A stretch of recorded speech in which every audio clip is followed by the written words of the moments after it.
You're listening to The Drew Yari Show.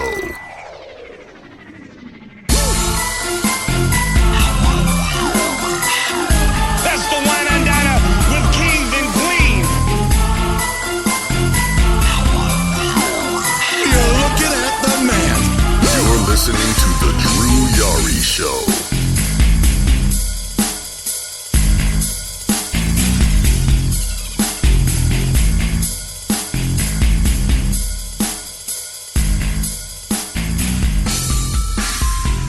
Hey everybody, welcome to the show. It is Thursday, December the 19th, 2019. Pretty chilly over here in San Antonio. It is the Drew Yari Show, and I am your host, Drew Yari. And with me tonight is my special guest, returning to the show from the Ruben Prime TV podcast, Ruben Prime. How you doing, Ruben? I'm doing great, Yari. Again, thank you for having me on. It's been a while since I've done podcasting. I took a little hiatus, so it feels good to be back on the podcasting, tip. But yeah, I can't wait to get into the discussion we're going to be having tonight. All right. Yeah, a lot of interesting news has come out today. I'm not sure what you wanted to go over. I don't know if you want to talk about the ratings or the news about Edge or wherever you want to start, man. It's all you. Oh, we can talk about Edge. Like that one just kind of caught me by surprise, but with the whole saying never say never, especially when it comes to wrestling. Like, with Daniel Bryan coming back, I figured it was only a matter of time before Edge came back in some sort of capacity. And I'm an Edge fan, and I'm glad he's he's returning. I'm really glad because he was one of my favorites. And his just with the injury, the career-threatening injury, and he had to retire. At least we have him coming back, and we'll definitely see a match. I wonder who he will face. Like, he has a whole a nice pool of wrestlers to face. So I cannot wait. Like, this WrestleMania season is going to be pretty interesting. Yeah, for anyone that's not too familiar with the news, Bleacher Report Wrestling on their Twitter reported that Edge apparently had signed a new deal with the WWE, which, per his deal, would see him returning to the ring. They're not sure the specifics of the deal. They're not sure if it's full-time or if it's just a part-time thing or what have you. I can't imagine Edge coming back to a full-time schedule. I would think it would just be as maybe a legend schedule, him just making a surprise appearance at Royal Rumble. This kind of going back to SummerSlam, if you guys don't remember, during the pre-show where Edge came out and to everyone's surprise, he speared Elias, which, again, that surprised the shit out of people because, to our understanding, Edge, anytime he did appear in the company, he couldn't do anything physical, he couldn't take any bumps, couldn't do any moves. So when he speared... Shit. My girlfriend just walked into the room, she's trying to distract me. She, going back to Edge, he speared Elias, so it surprised a lot of people. And then there was the rumor that he was cleared for more physical activity to be in the ring, and this kind of confirms it. We haven't heard anything from Edge himself, Adam Copeland himself, but of course. As of now, the big news or rumor, which I think is kind of preceded, being a rumor, because now a lot of legit sites are sharing it and not Gene's Wrestling Cast reports. Yeah, some ham and egger wrestling website. and not to shit on Gene. Gene's a fine wrestling cast, even though I just made that name. Yeah. But legit wrestling sites are confirming that that Edge is apparently going to come back, and he might even return at the Rumble. Wow, well, like, again, I'm really ecstatic, and especially with, now that 2019 is basically, we're almost done wrapping up, thank God. But 2020, I cannot wait, because always gonna have something interesting happen in the road to WrestleMania. So if it's just a one-time deal, or maybe I'm not a greedy person, but if he wrestles 2 times, I'll be happy. But if he wrestles 1 time, if it's just a short, appearance at the Rumble, gets a little physical, I'll be happy regardless. If it's some small caveat, or if it's a WrestleMania match, I'm happy. And I know for all the Edge fans, or all the Edge heads out there, they will be happy regardless. I'm happy too. I mean, if he does come back and wrestle, I'll be happy. I would rather him coming back to the Rumble. I think would be huge. That would be a huge pop. The last time you were on the show, we had talked about the possibility of CM Punk, coming back to the company, and I pitched the idea of him coming back to the Rumble and maybe him possibly winning it. And that's actually a big rumor going around right now. Yeah. So, and the Royal Rumble is like literally a month away, and we have the possibility of seeing Edge return and CM Punk return. I mean, there's more than likely going to be more surprises coming with Edge. As far as wrestling matches, I would rather see him maybe work safer opponents. And I know maybe the odds on prediction is, is he going to come back and do a TLC match? I hope not. I hope to God Edge does not come back and go near a ladder. For his sake, I'd rather see him in a tag match. Tag match is good to, help him, just cover for him. I would rather that than just something drastic like a TLC match, because we care. I don't know everyone else, but I know you and me, we give a damn about, especially our favorites. Even if it's not our favorites, we care about the well-being, because, the sport is dangerous, and we want them to live, have a long lifespan in the ring, but as well as outside the ring, because they're human, and we wouldn't want anything crazy to happen, So a TLC match, cross that off. Nope. Hell no. First question: How old is Edge? Let's see. We can go to the old Twitter, the old Google machine here. He has to be at least in his 40s. I know that. He has to be. He has to be. Let's see. He is 46 years old. Okay, then definitely no ladder matches. Keep his ass away from ladders or chairs or tables or stairs. Or stairs. Speaking of which, did you happen to catch TLC this past Sunday? I saw a few clips on Twitter. This week has been very crazy at my job, but I saw the rumbling on Twitter, and I was like, oh God, people. And I have a coworker who's really into wrestling.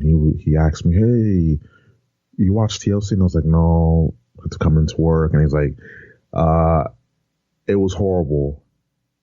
And I was like, yeah, I've heard a lot of people on Twitter talking about it. Also, friends of mine that into wrestling, and it was yeah, it was it was not good.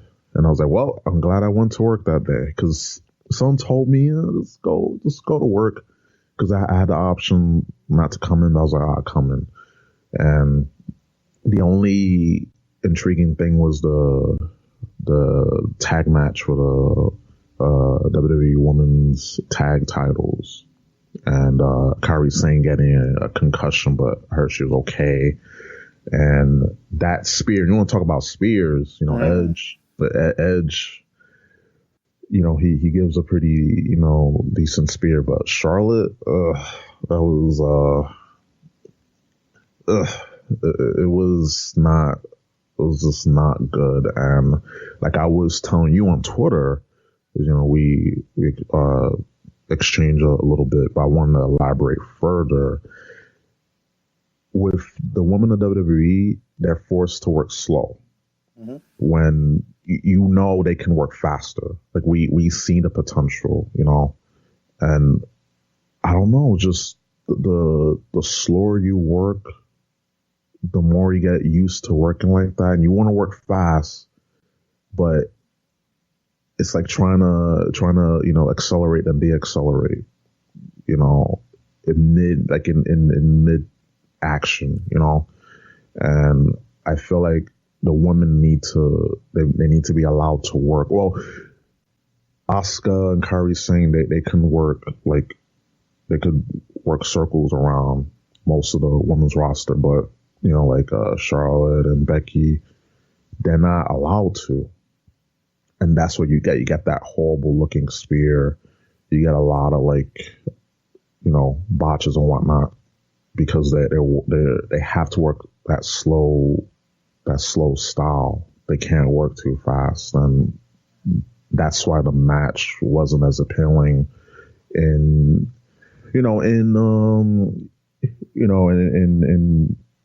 versus on paper. When it was actually executed, it didn't look good, and I was very disappointed. Like what I stood that I saw and what I heard too. Like awesome match on paper, and and Bray and the Miz. It was for what I saw, I enjoyed the match. It was only those two matches that I actually took the time to look at. Everything else was just like a filler pay-per-view, unfortunately. But what do you thought? Me rambling. Overall, I mean, we had this discussion before. These gimmick pay-per-views need to go. Yeah. Overall, the pay-per-view, I give it maybe like a 6 out of 10. The match of the night to me was Buddy Murphy and Aleister Black, because it seemed like the only. I mean, there was Roman and Corbin, but I'm just going to forget that happened. Yes, for our benefit, we need to forget that. Yeah, that was just not very good. For Black and Murphy, it seemed like the only match on the card that had a story, and. Right. The one thing I liked is that they didn't try to make Murphy look like a bitch in the match. Like, they didn't have him, try to run away from Black. Like, no, they actually had him, stand in the ring and wait for Black to get in the ring. Like, okay, motherfucker, come out. Come here. You want to kick my ass? Kick my ass. Let's go. And both men look good, right? And Black won, deservingly so. Of course. It looks like they're moving him out of this... sitting in a dark room and talking about how he wants to hurt people instead of just going out there and actually hurting people. They're having him actively go out there and wrestle, and he's still over. I mean, Aleister Black is over. People, yes, cheer the hell out of him. Yes. Buddy Murphy, I like. He really needs to change his ring gear because it doesn't make him look good. It looks weird. Yeah, very tacky looking, something, speaking of which, you want to talk about tacky, when you go, I don't know, when you were younger, for me, when I was younger, and when you needed that last minute Christmas gift or birthday present, you just go to Rite Aid or Walmart, and you get the most good looking thing you can find, but it's still cheap because you're getting it at a pharmacy or a drugstore. That's how Buddy Murphy's ring attire looks like. It looks very tacky, and I hope in 2020 he gets some new ring gear, because that really hurts him. In the name, Buddy Murphy, I will just be cool with him calling him Murphy. Yeah, Murphy would be a good idea. A good name, because it isn't his finishing name. His finishing move is named Murphy's Law, right? Yeah, Murphy's Law. Yeah. Yeah, I mean, they're big on just like shortening names. So Murphy sounds like a good name. Buddy it doesn't sound very, intimidating. It doesn't sound cool. Murphy's fine. Yeah, the ring gear needs to go. I mean, just put him in tights. Put him in, tights and or trunks. Just put him in trunks. That's really all you gotta do. But overall, the match between these two I thought was great. It told a good story. I mean, they just went on there and beat the shit out of each other because, they kept talking about how Black's jaw was messed up, and I think King was like, "You're talking about his jaw. Look at his nose." Yeah, I saw that. I was like, okay, like you can obviously see all the blood just dripping and gushing down, but no, we're gonna talk about his jaw. It's like I guess blood is bad. Blood is really, really bad. It's weird. Just call things out. Obviously, you got to call things out, but for some reason, it's afraid of blood. It's like blood is bad. not as much as they used to, because if you remember, and this is strange saying this, at the beginning of the decade, 9 years ago, when they were still doing the the whole PG thing. Anytime someone even had a drop of blood, they would have to stop the match. Which is I guess for the performer's sake, it's a good thing, but it really slows down the match. But they're still kind of doing it, especially if it's something like serious. Like if the guy literally has blood in his eyes, I would understand you would need to stop the match. Of course. So, but yeah, they didn't try and stop the match. They let the guys work, and I like the match overall. Everything else in the night, I was none too pleased with. The tag team ladder match with New Day and Revival. I mean, I've seen that 8 million times. I've seen these guys work. No one gives a shit. No one gives a shit about the Revival. I mean, let's just call a spade a spade. No one cares about them. No one has cared about them since they've been on the main roster. The New Day are in an elite circle of guys that no matter what happens to them, they're always going to be over. Of course, they're Teflon. Like nothing, no matter what position they're in, they're over. They come out, they get a reaction. Big E's really charismatic. Kofi had his WWE title reign. People still are enamored by him. Xavier, he's taking an off season, due to his injury, but they're still strong overall. He's apparently going to be out, and he's not even going to be at WrestleMania this year. Yeah, it's the injury. I saw a video on Twitter when the injury happened, and I was like, damn, I know, again, injuries, I do not wish injuries on anyone, even on a wrestler I hate, because it's your livelihood, and then especially when you're on the shelf and you gotta go through the recovery and rehabilitation. It is really a downer. So when he got injured, I saw the footage. I was like, damn, man, that sucks at the worst time, and he's gonna miss WrestleMania. And everyone loves that WrestleMania payday. So it really sucks. But I hope things will turn to for the better, and he'll recover. Because they kind of they're still doing fine. It's the New Day. Regardless, they'll be fine. But it's like, damn, man, this was pretty gnarly how he got injured. So, with him being out, do you see maybe them trying to do something with E? Maybe they need to. Yeah, Big E is just he's extremely talented. He's good on the mic. I don't know if you listened to their podcast, the New Day's podcast. It's actually really good. It's called Feel the Power. It's on Spotify. He, not him, but Xavier and Kofi, were just they were very enamored about Big E, because Big E Big E's so different from those two because Xavier and Kofi grew up being wrestling fans.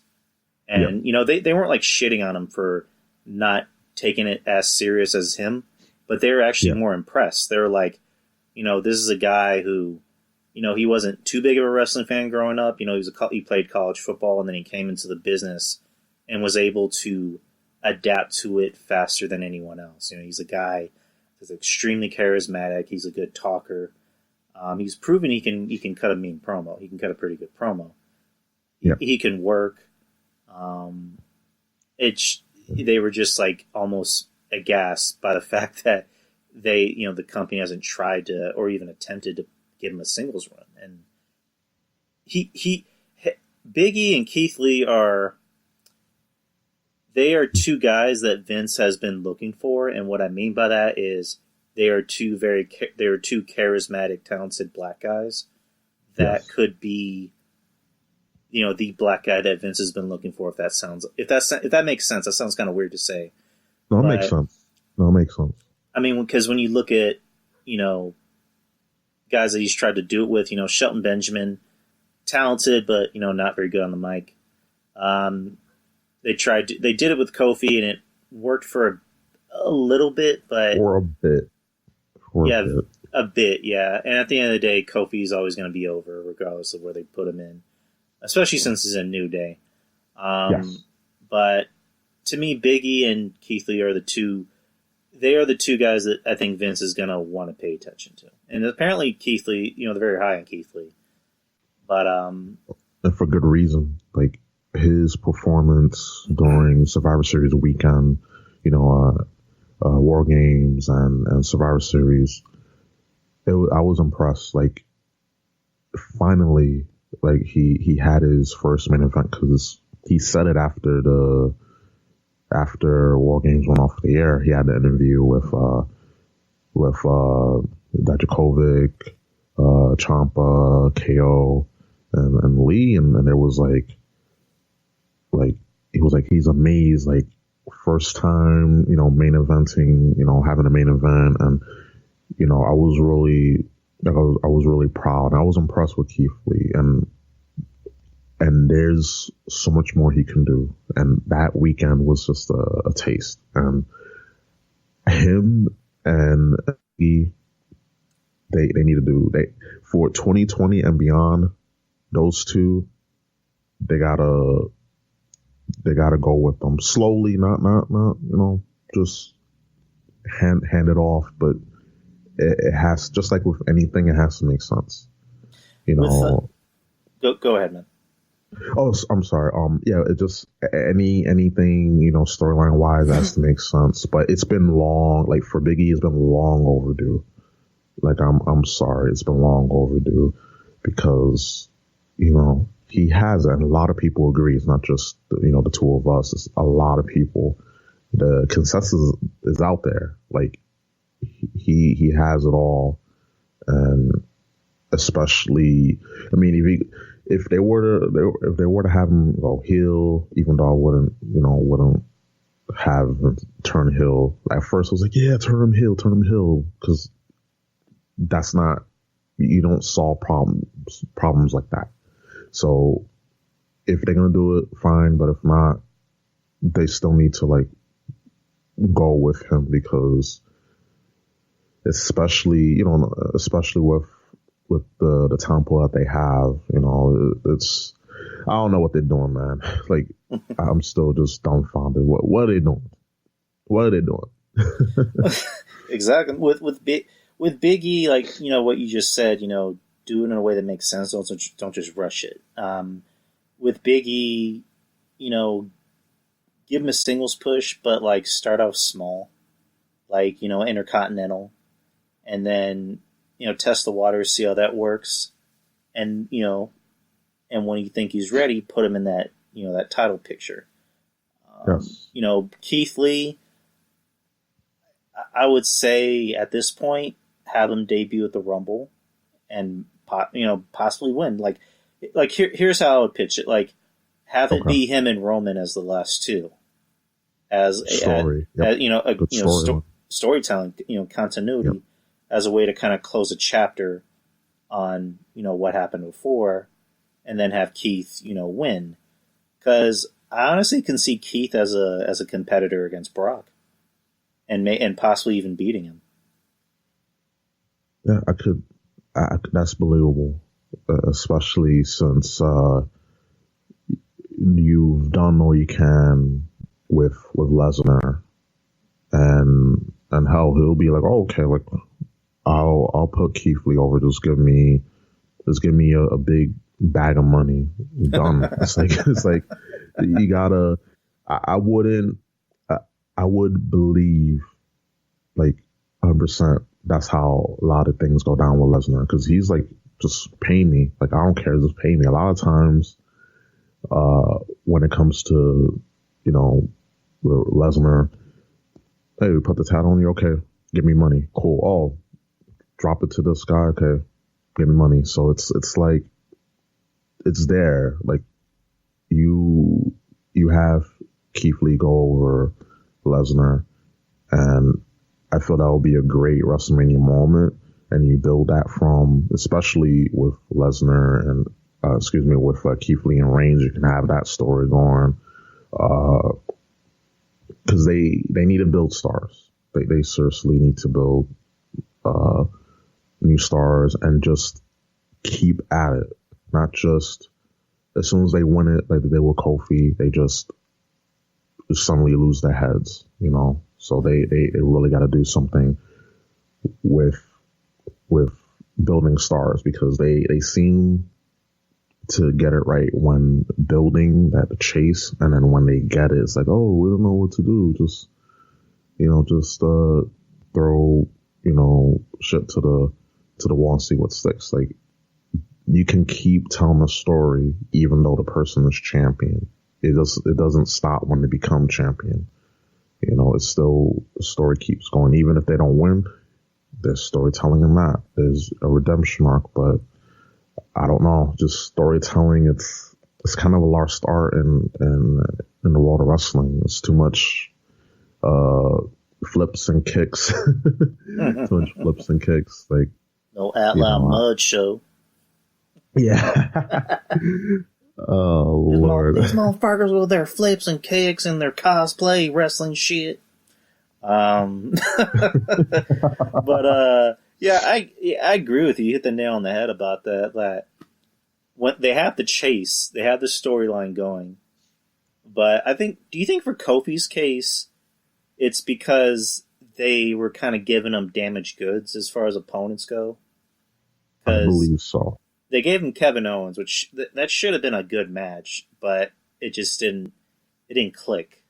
And then they gave him Samoa Joe, and that didn't work. And then they gave him Dolph, and that really didn't work.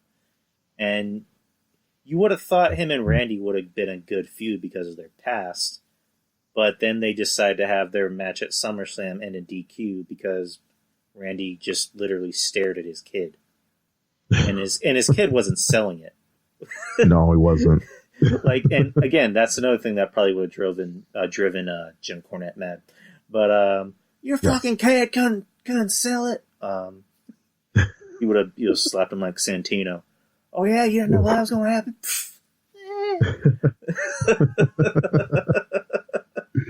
Well, that's my kid, Jim. I don't give a fuck. Hey, he's got to sell. You got to be able to sell. Doesn't matter if you're 16 years old, 8 years old, or 40 years old. You got to be able to sell. And you gotta sell, motherfucker. and it's the thing, the psychology that isn't there, And on paper, with all the history that Orton and Kingston had, like, it made sense, but it just didn't click. There was some good moments, don't get me wrong, but just overall, it just felt flat. And that's because Kofi, wasn't at that level as he should have been, especially having been in WWE for 10 years and finally winning the big one. And that moment was special. Like, I watched it live. It was a big deal. And you seen, Big E and especially Xavier, just in tears. I was like two things. It was such a good moment, and two, I wanted to hug Xavier Woods because he was like so like just overwhelmed with just happiness. Like, wow, like my friend, my brother in arms finally did it. And then it's like, oh, just have him thrown against anyone, and it didn't make any sense. So in reality, Kofi should have like his booking after being champion when he won the big one. It was just so poorly mishandled, and everyone can agree with that. And it's like you have like, now what went wrong.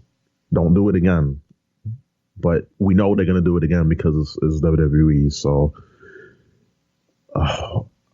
I pray that they do Big E and Keith Lee justice, that they don't just repeat the same mistakes. It's just Bush League when you have a lot of just so many cautionary tales, and they can't help themselves. With Keith Lee, since it looks like he could face Brock, so that'd be the Raw title. Yeah. So like, say he wins, who right. who would he really face after that? Like, who's some believable opponents for him? Like, you have Seth, who's a heel now, who's looks like he's growing into the heel role. You have Kevin Owens, and really there's nobody else. Do you think just a lack of talent that's on the show do you think the lack of talent that's on the show kind of hurt Kofi's run? I think so. No doubt, because again, you had KO and Kevin Owens, good match on paper, but wasn't executed. Samoa Joe, like, I felt and everyone else felt that he should have then won, but of course that didn't happen. So people were like, again, if Samoa Joe comes out, talk a big game, and he loses. He just comes out and loses. He was how Bray Wyatt was before, when he just the eater of pins. Yeah. Talks a big game and loses. So the opponents that he had weren't credible.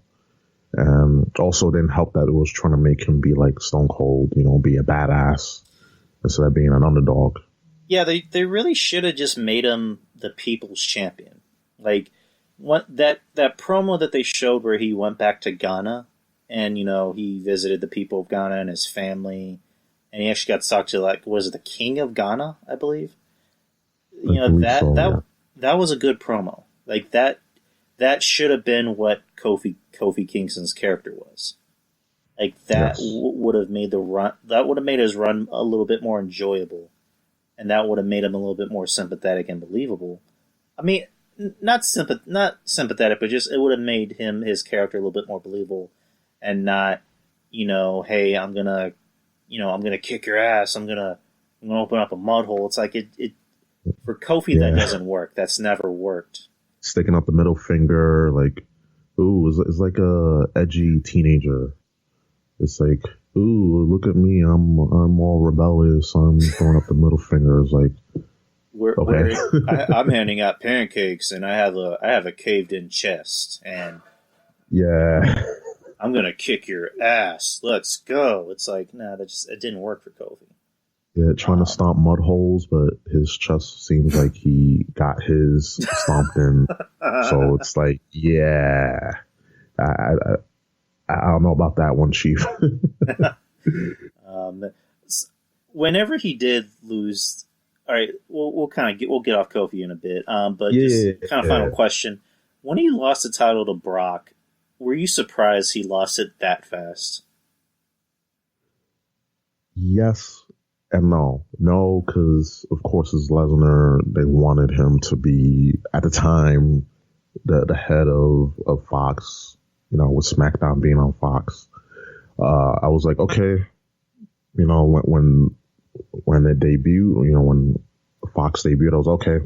Just looking at my watch, like, let's get this going. But just the way that he lost, it was just like, okay, that was too fast.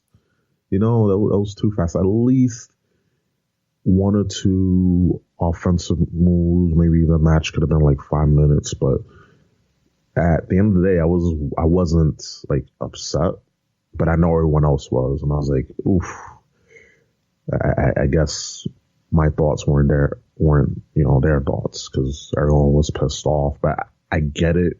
But it's Lesnar. Like, we all knew his reign was coming to an end. Like, to be surprised. Like, come on now.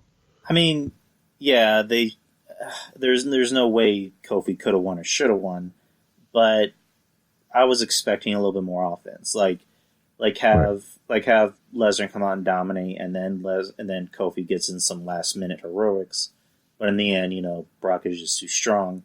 Instead, I remember literally having SmackDown on, and I was in my office, at work, and I just had the match on, and I just went, okay, the match is about to start. I look at my screen, and then I look back, and Lesnar already has a title. I'm like, what? What the fuck? Like, it was that fucking fast. And then you just see Cain Velasquez come out with his, his man boobs, which I'm not one to talk, because I'm starting to get there too. And I'm pretty sure he can beat the fuck out of both of us. So I'm not talking shit about Cain Velasquez. He just has man boobs. But they just stating facts.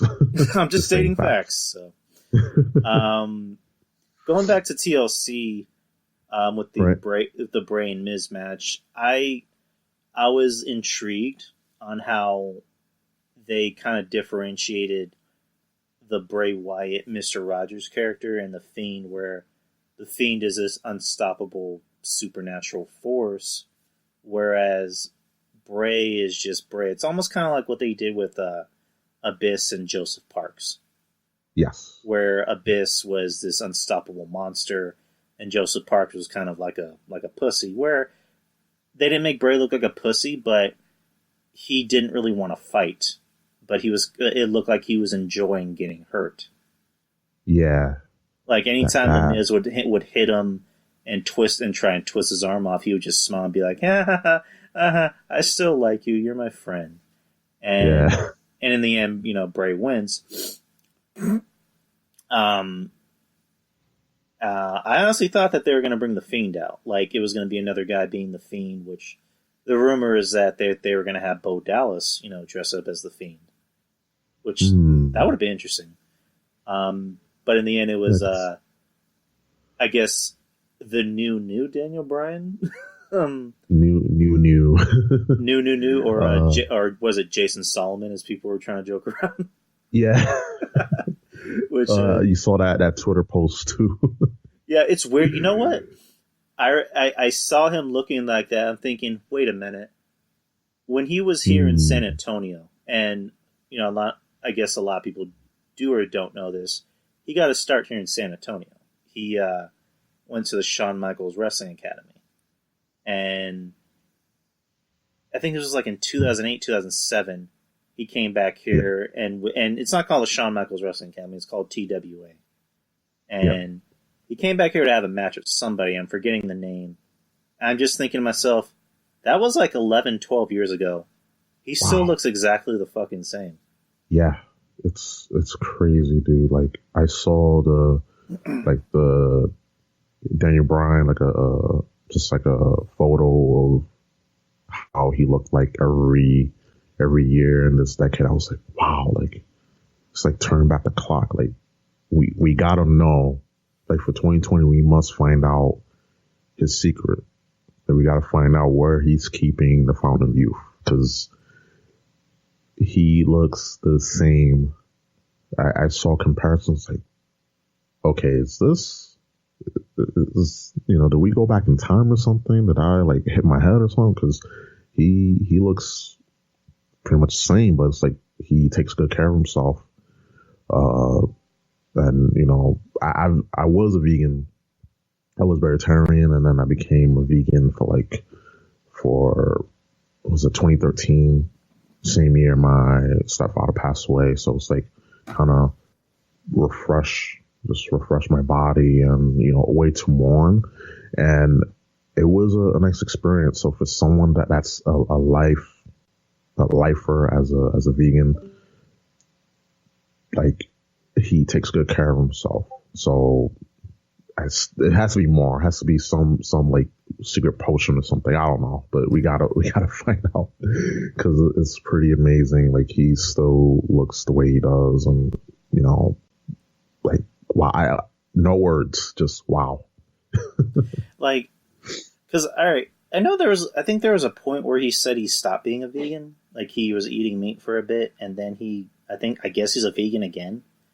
He just, I don't get how that guy continues to look the same. And I mean, I like that look on him. I was never a fan of the whole goat look, the whole, homeless, bearded, shaggy hair look. I never liked that look. I like this look on him now because it makes him look a little bit more lean, a little bit more tougher, a little bit more, what's the word? I guess not edgy, but this look is better on him, and you should keep this look. The the Yeselmania from 5 years ago. That's that's in the past. He really should keep this look. Yeah, I agree. I agree. Like what I said about the New Day, about always being over no matter what.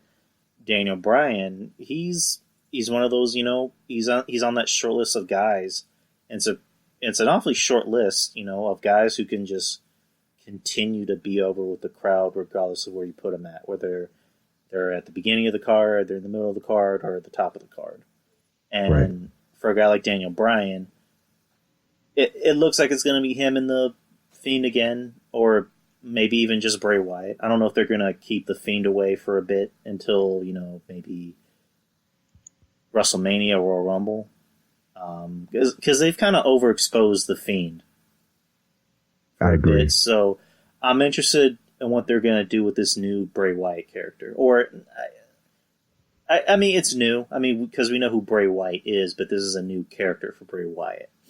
Yeah. So supposedly the rumor is that at Royal Rumble it's going to be a triple threat. It's going to be Bray and Miz and Daniel Bryan. I think, because, usually triple threats are smas. They're a big smas to book, but they can offer advantages because the Miz, I'm a fan of the Miz, but I think with that third person, and hey, like in this case, being a third wheel isn't a bad thing, but it can help, give the Fiend some time to to wrestle, or they can just, the two of them, they can just go after the Fiend and, he'll just stand up, rise up. But hopefully they don't ever do what they did with him and Seth Rollins. They need to avoid that. Never. They can make him, they can book him to be overpowered, but not like a video game, because that was really just some video game nonsense. Like, who booked this crap? Yeah, that was 2 months ago, which is weird because I felt like it happened a long time ago. Yes, it did. Oh my God! It's best that we put that out, that we put that in the back of our head. Yes. And pour some cement mixer over it and make sure it never gets out. It was just that has to be maybe the worst match of the year. I agree. Worst match of the year, worst moment of the year. It killed the Fiend's buzz. I mean, they kind of had to make it up by having him win at the next match, or the next pay-per-view. I mean, yeah. But I forgot what else I was going to say. Yeah, Daniel Bryan. I guess that's going to be the match at Mania, because I think I don't know if it was like a fan poster or maybe a leaked poster, but Royal Rumble. Again, we don't know what's going to happen, and I like that. I don't know what's going to happen. I like being surprised. Yes, I do too. Some more news. What do you think about Batista and NWO going into the Hall of Fame? Let's start with Batista first. What do you think? Oh, so Big Man Dave, I'm like ecstatic because he had a good career, he had a good run, and his second run when he came back, and ironically when Daniel Bryan and the Yes Movement was going on and the Authority angle, like he didn't go out on his terms. Like that one, Bautista, and it's supposed to been him. It's supposed to been him and Orton for the belt, but then they had to insert Daniel Bryan, and hey, it made for a good WrestleMania moment. So that was like kind of like the shadow of the only blemish, but hey, what can you do? When someone is hot, you go with them. At least that's how it's supposed to be. But with Dave, he had a good career against someone that just came into wrestling, and he got it, and he became a star, very successful in and outside of WWE, and I cannot wait. Is he? I don't think he's gonna be he's one of the headliners, but I don't think he's gonna be the headliner. It's most likely gonna be NWO, since I see him as the headliner because I don't see WWE putting a WCW thing over their own creation. You know True. what I mean? True. Yeah, Batista. Yeah, he's gonna more than likely headline, unless WWE pulls like a rabbit out of their ass and say, "Hey, we're gonna have the Undertaker get inducted into the Hall of Fame. We're gonna have The Rock." So, I mean, you never know. They're full of, WWE is always, full of surprises. Oh, yeah. But the NWO, I mean, it's interesting. They're trying to induct as many factions as they can. Yeah. What's your opinion on them putting Sean Waltman in that group? Because it seems like a lot of people are taking issue with it. I don't necessarily have an issue with it. I find it kind of odd because when you think of the original NWO, he wasn't a part of that. It was, it's the obvious group. It's Hogan, Hall, and Nash, and it was also Eric Bischoff. Do you think they intended to put Eric Bischoff in, but because of him being let go, they just thought that was kind of awkward? And they decided to put Pac in his place. Go ahead. Yeah, I'm sorry. Yeah, I totally felt like Sean Waltman's spot was supposed to be for Bischoff, but the way that he left, it was unceremonious, and they just had to put him in. Even though, and I listened to DTKC when Don Tony and Kev Castle, they were having a debate about Sean Waltman and when he was in the NWO, and they both make good points. Like, on one hand, I was like, well, he wasn't one of the founding members, and then if you're gonna put Sean Waltman in, then what about Big Show, aka the Giant? But then even Big Show didn't want to be affiliated with the NWO. That was no, don't. That was just at that time. I don't want to be known for that, and cool. But then when you look at the history, he was in the NWO for a good for about a year, because it was 2 months in, and he joined, so it was very fresh into NWO's start. And he was the cruiserweight. And another thing that I agree with Don Tony, that he needed, they needed that cruiserweight, that representation. And I was for us, because all we remember is Hall, Nash, Hogan, but I don't want to say it's a footnote, but we don't affiliate the NWO with Waltman, even though, because we've seen him more in DX, even though he wasn't in DX for that long in reality. Because we think, he was in there for a long time, but when you just look at history, look at the timeline, it's wait, he wasn't there as long, but he was in the NWO. But just a lot of things get overlooked. But at the end of the day, I have no issue. I really don't have no issue with it because, he was a part, a very important part in the NWO. But me, if it would have been just the three of them, the three originals, the OGs, I'd have been like, sweet. But they added him in. That's fine. I have I have no issue, and people are gonna just rage. You know what it is online, especially on Twitter. Wrestling Twitter is a cesspool, so anyone is gonna feel the need to be offended about everything. They gotta comment on everything instead of just enjoying. Take the bad, but accept the good, but acknowledge the bad, and just move forward. Just come on, this is wrestling. Come on, guys. Yeah, I agree with you. I'm happy for Pac. If the WWE calls you and says, "Hey, you want to be in the Hall of Fame again?" It's like, do you say no? I mean, it is what it is. Like you said, we both agree on one thing. If it was just like the original three, it would have been fine. But I personally, I think they wanted to put Bischoff in originally, but because of him being fired, it just would have been a little awkward. Even though he didn't really leave on bad terms, but I just don't see why they didn't add him in. I can maybe if that came out that it was too awkward to bring him in, I guess I understand that, but it is what it is. Right. Who else do you see them putting in the Hall of Fame this year?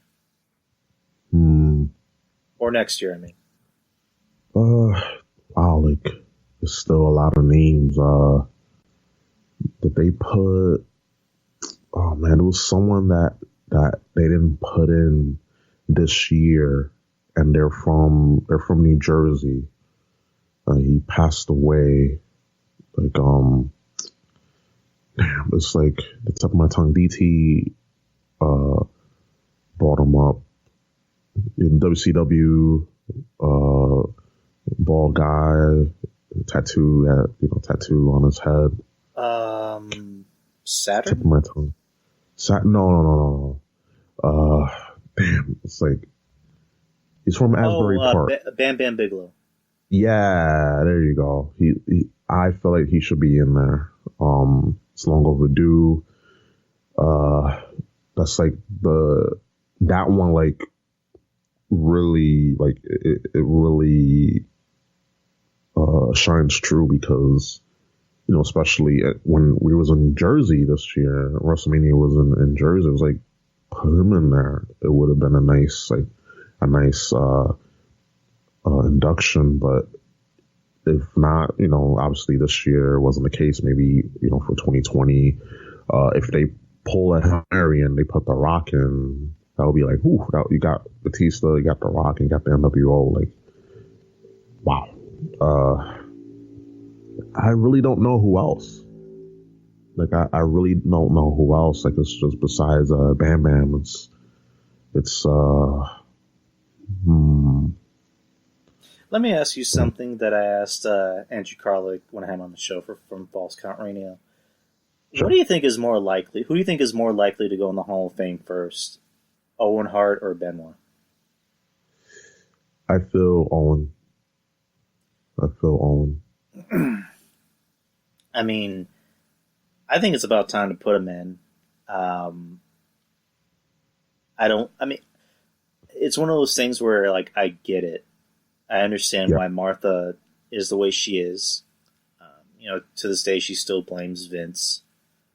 There's that story at the funeral where she literally just pointed Vince out and said, your day of reckoning will come. She literally pointed him out in front of everybody at the funeral and said that to him. And she has made it very clear, over my dead body. I will never have anything to do with that company. I don't want a paycheck from them. I don't, Owen is always going to be a part of me. And I understand it, but I just think she's being very selfish. Personal opinion. The fans want to see Owen. New and old fans alike. They want to see Owen, and she just won't release that grip. she doesn't care.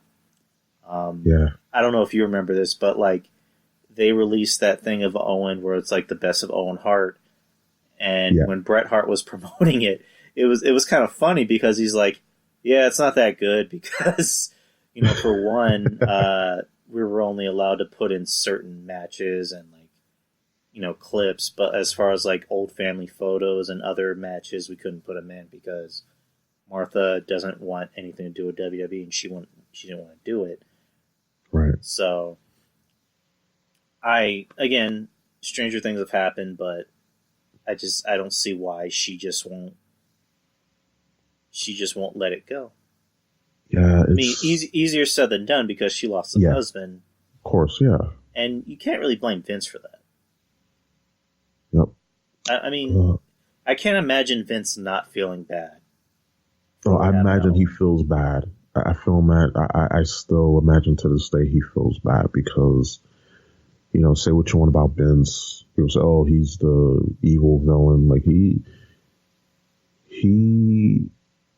the type of guy that he cares. It's just that, of course, none of us is perfect. Just because you own a successful company doesn't mean you're perfect. And we tend to put that onto others, like, oh, well, this person is successful, such and such company, so he needs to be perfect. He needs to be the quintessential perfect person. It's like that doesn't exist. We're all gonna have flaws, for so much shit that the fans and rightfully so.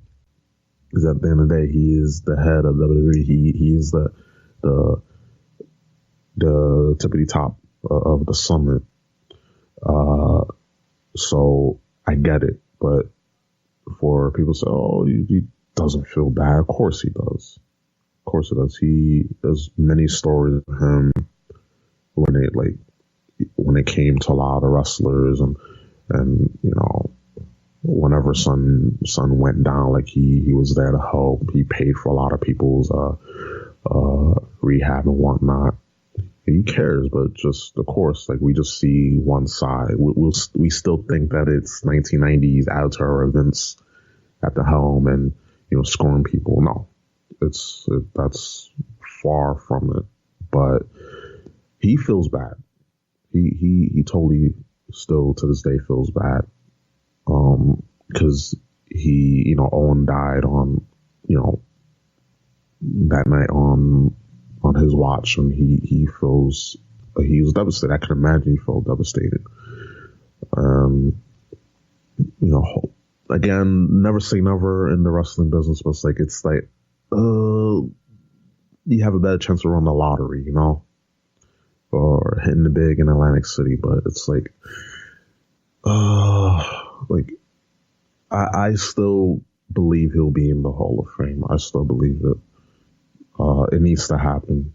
Maybe not now, but maybe in distant, maybe like 5 years, 10 years. I give it a 7-year timeline. How old do you think we're going to be whenever they decide to put Benoit in the Hall of Fame? Well, it's 2019 now. It's in 2020. Carry the 4. Maybe even after Hell Freeze over. Maybe after that. We're just gonna cryogenically freeze ourselves. Probably, yeah. Like we're Is just Benoit in the Hall of Fame yet? No. Put me back in. just put me back in.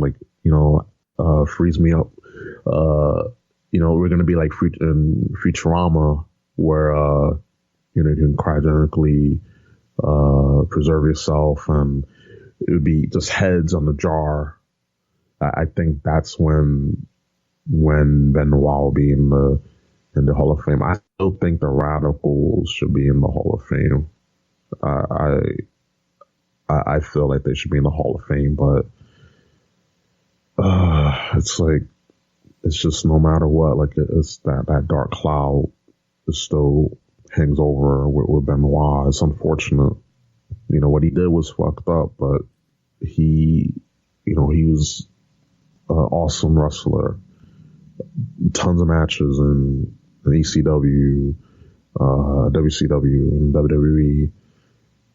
So it's just a shame, but we get it. We get why, but it's still such a shame. Also, another team I think that should be in the Hall of Fame, the Nation of Domination. I still think that that'll be a way to Rock to get in. Maybe after the Rock gets in by himself, because if the Rock gets in like this, of course all the focus will be on the Rock. But if he gets in first by himself, then it makes sense for the Nation of Domination to be in. And maybe that's the way for Owen to get in. Maybe if The Rock will be like, hey, Martha, like, I understand how you feel, but, you do it for the fans. You got a lot of fans that still support and love your husband. And, it'll be, don't do it. Don't do it for us. Do it for the fans. And maybe, because The Rock, he can talk, he can, sweet talk his way. He's that charismatic. So maybe. Like you can't say no to The Rock. Come on. Yeah, look at him. He's going to be our next president, apparently. Yeah. I'm interested to see how that goes. I'm that type of guy that just say, okay, well, why not? Let's just do it. See how it turns out. We deal with the consequences later. Just like in computers, you can use virtual machines. And we can have that. Oh, let's see. We put this guy as our president, that guy, that woman, in a time in a virtual machine. That would be so much power to have. That'd be so much power to have. You book WrestleMania matches. You can book long term. Oh, just put it in the virtual machine. Just see how it goes. But wow, like that would be so cool to have. Because I'm into computers and whatnot. So just that and put into wrestling. Imagine, but that would be too much power for anyone to have. Well, what would really benefit wrestling is if a Lazarus Pit was an actual thing.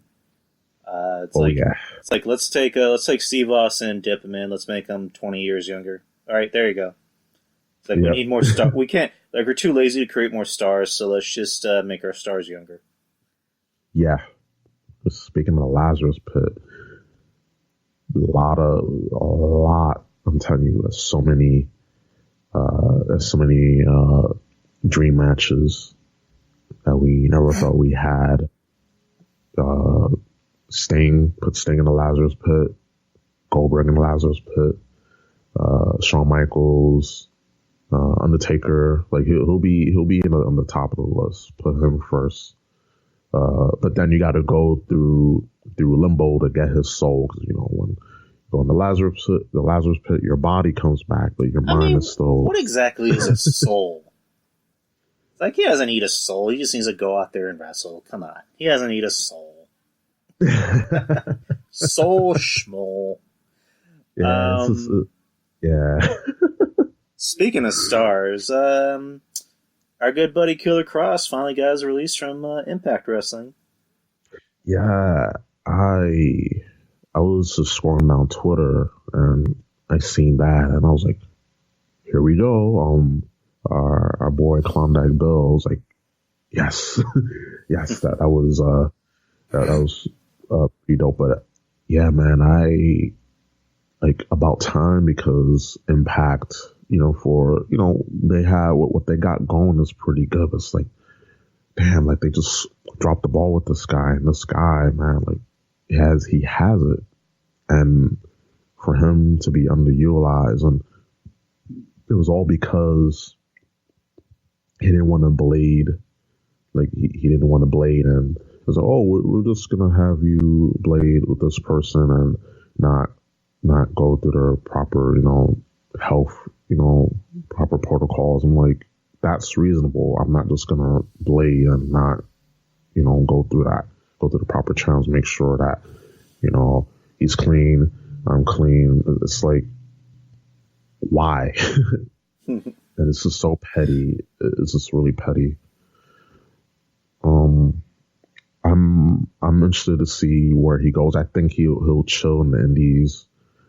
Maybe if he goes to New Japan for like a year, hone his skills for a year, and then come back. Even though he has it, but I feel when you go down there to New Japan, you're able to like get away with a lot of stuff, a lot more stuff than you will do in NXT, WWE, and even AEW, because in New Japan, like you saw the resurgence of John Moxley and Chris Jericho, and you saw how vastly different they were.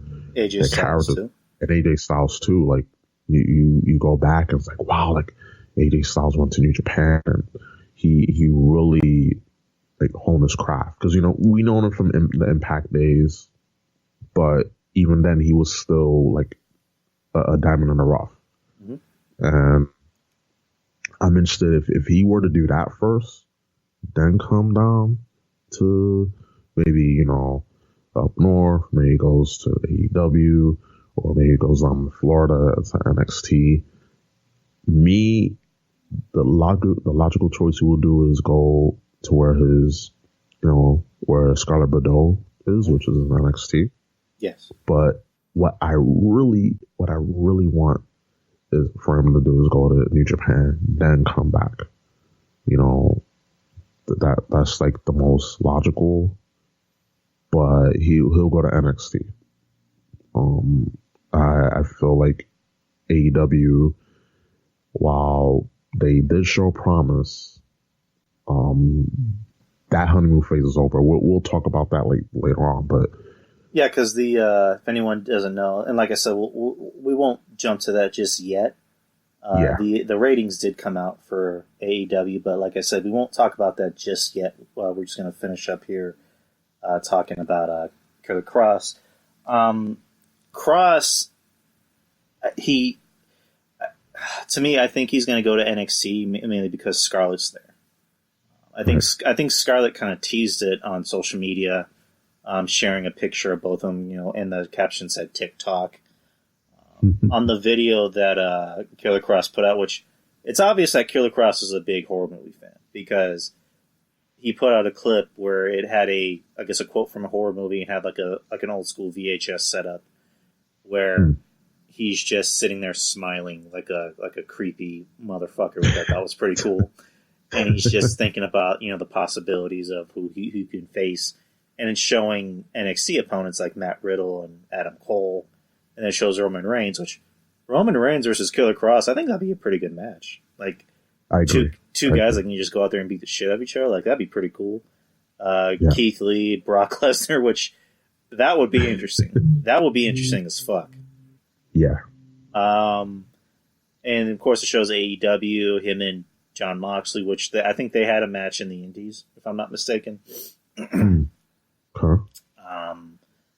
So I think NXT would be the better matchup for him. I mean, he can't be Killer Kross. They would probably call him Kross, which, I mean, that wouldn't be bad. I mean, that could be something you can sell on shirts. I mean, you can just picture Morrow just saying that, Kross! Just yelling that all the time, or just have, the audience yelling, Kross, Kross, Kross, Kross. Or even, Kross is gonna kill you, Kross is gonna kill you. That seems like something Vince would like. Not just Killer Kross, Kross. You know what I mean? I see that. I definitely see that. Like, don't call him Poopy Doopy Man. Just call him Kross. Like, don't give him some dopey gimmick. Just let him still be himself. Obviously, you got to change the killer because they don't. Yeah. That'll make people killers or whatever. But just call him Kross. Kross is fine. Yeah. Yeah, and I'd rather him have a name like Kross than Oney Lorcan. Like, no disrespect to Oney Lorcan, but like still good athlete. But what in the hell were WWE and mostly NXT? What were they thinking? Oney Lorcan? What that name right there is a quintessential to being buried. That's burial right there. Like, what? What do you think is worse, Oni Lorcan or Cassius Ono? Oh, damn. Damn. They both sound horrible. Equal as horrible, but Cassius Ono is kind of cute, but still pretty bad. Yeah, definitely Oni Lorcan. Definitely Oni Lorcan by a mile. I can live with Oni Lorcan. Cassius Ono just sounds stupid. I mean, because it's like Chris Hero is a cool name. Why would you not go with Chris Hero? And I cringe anytime I see Chris Hero come on screen. It just, I mean, again, I'm not in shape at all, but that motherfucker is getting paid money to go out there and wrestle and work. You know, I mean, supposedly, and correct me if I'm wrong, doesn't he have like some type of disorder where he gains weight regardless, or is that true or not? Let me try. I heard rumblings on other podcasts, because it was like he came in. I remember he came in, and the reason why like he was released was because of his weight, and then they brought him back in. It's like, what? Like, I never understood why. I never understood why, like, he didn't, at least, did something with, his weight, because, again, you're out there, you're getting paid, good money. You're in WWE, you get paid good money, and, from all the rumblings I heard when he first came in, I was like, what's so good? Like, I'm looking at this, like, I don't see much, but I don't know, like, I really, really don't know. And unfortunately, can't find anything that's quick searching, but maybe he has a condition. I'm looking a lot of his older photos, like he didn't look as gooey as gooey, but let's see. He has stretch marks on the back of his legs, and it's just like, ugh. And his attire doesn't do him any favors either. Like, he's out there wearing basketball jerseys and tights. It's like, why don't you just come out in jeans? Like, do what Luke Harper did or something, or just be a trainer. Please not wrestle ever again. Like, it just it doesn't look good. But I think Joey Numbers might have mentioned that he has some type of disorder where he gains weight regardless. Like, even if he works out, he's still going to gain weight. Kind of like what Big Show had. Like, I think Big Show's was like a tumor or something. That it would force him to grow. Sense. Like, it would force him to grow 100 pounds in a year. Yeah, I know about that with Big Show. And he looks like great now. Like, he's been busting his ass. He's been busting his ass. Cause, like Mish said, when, for, tall guys, like their lifespan isn't as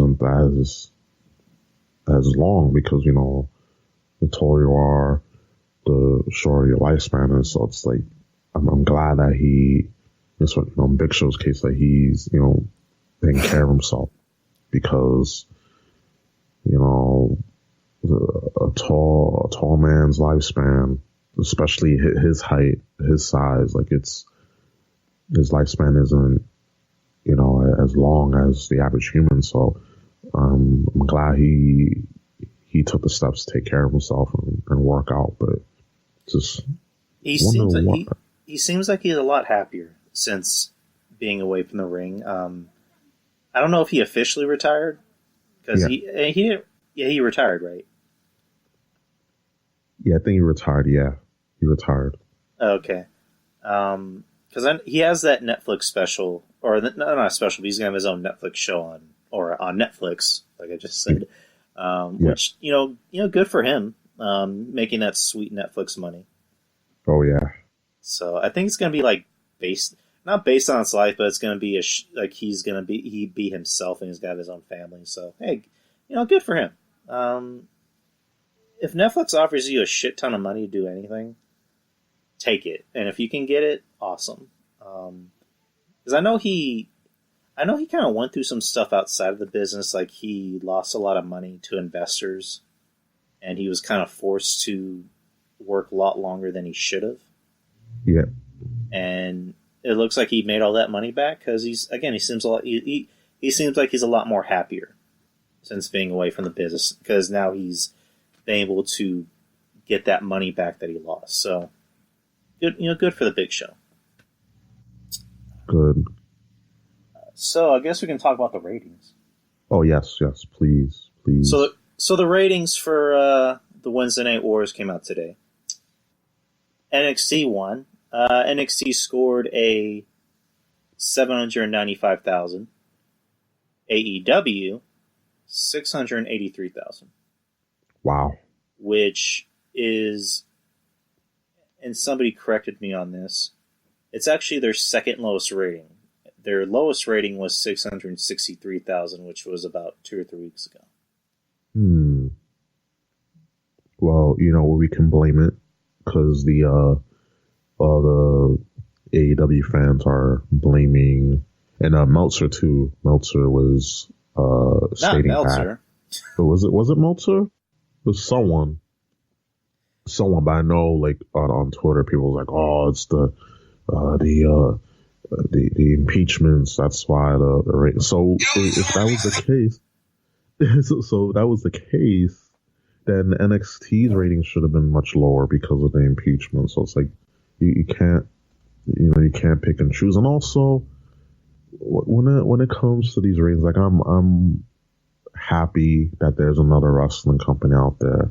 It's not perfect, but regardless, people have, and we have a lot of options, from the start. So to have another, and to have one, another wrestling show on TV, besides, WWE is cool for a change. But when you hear these numbers, 795, 683, in the hundreds of thousands, like it's really nothing to celebrate. I'm just like on Twitter, I'm like, I'm seeing, like, AEW beat NXT, like the war's over. It's like, huh? It's like, when you look at the ratings, like, I thought you were bringing in, million plus views. It's like, this is like chump change, and people were just so enamored with mediocrity. And talk to me and NXT has some good wrestling matches, has some good some storylines, just overall.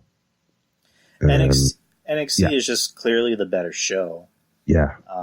Because let me ask you something. Do you watch AEW frequently? The first 4 or 5 weeks I did, and then suddenly I couldn't. I can't.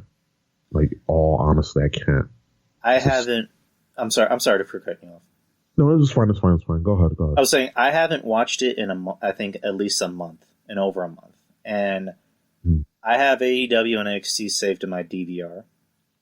Same. So what I used to do, the reason, and if anyone doesn't know, I used to have my show on Wednesdays, and I was thinking, okay, wrestling on Wednesdays, I have something to talk about on Wednesdays, and then I realized, fuck, it is hard to pay attention to 2 shows at once. So yes. It literally gave me a headache, so I just decided to move to Thursdays, so that way I can concentrate on both shows at my own pace. And I always find myself watching NXT when it's live. Even when I'm missing like the first 30 minutes, I'll still jump in and I'll just, start from the beginning, and I try to stay off of social media so I can maybe watch it with an open mind. I have not watched AEW. Like, I find myself not even bothering to watch the DVR of AEW, even though I have that option of fast forwarding through stuff that doesn't appeal to me. I just, I gave it a chance, and I like Jericho. I've always been a fan of Jericho, but it's just nothing else in this company does it for me. I have no desire to see Christopher Daniels in main eventing a show. I didn't see the point in giving SoCal, whether it's SCU or SOU or SVU, the Special Victims Unit, whatever you want to call them, the tag titles when it was supposed to be for an up and coming tag team, and yet you give it to two guys that are, very past their prime. And, the whole Marco Stunt thing where people were trying to defend him. I mean, let's just call a spade a spade. Marco Stunt he's a gimmick. He's not a real wrestler. He's a gimmick, and there's no shame in being a gimmick. I mean, James Ellsworth made a living being a gimmick. Hornswoggle made a living being a gimmick. There's really no shame in being a gimmick, but to try and make him seem like he's a lot bigger than he is, figuratively and literally, it was just ridiculous. You had Jericho saying, well, people called me small. It's like, Chris, you were never small. Motherfucker, you were never small. You were always thick. You're always thick as hell. And from the time I saw you in WCW. I mean, in size, you were small, but you were always thick. You were never this small little 12-year-old boy. Yep. And then the whole Cody thing, which I'll give Cody credit where credit is due. He has been keeping himself out of the main event hunt. He hasn't been trying to put himself in that main event picture like, Jeff Jarrett did in TNA. So, good for Cody. His weird wife who's cutting these weird gothic, high school play promos. I don't get it. Yeah. Something that you see on the CW, that's like, she does not belong on a wrestling show. Maybe if she can be on a show like Batwoman, cool, because I won't watch it, but like, don't be on a wrestling show.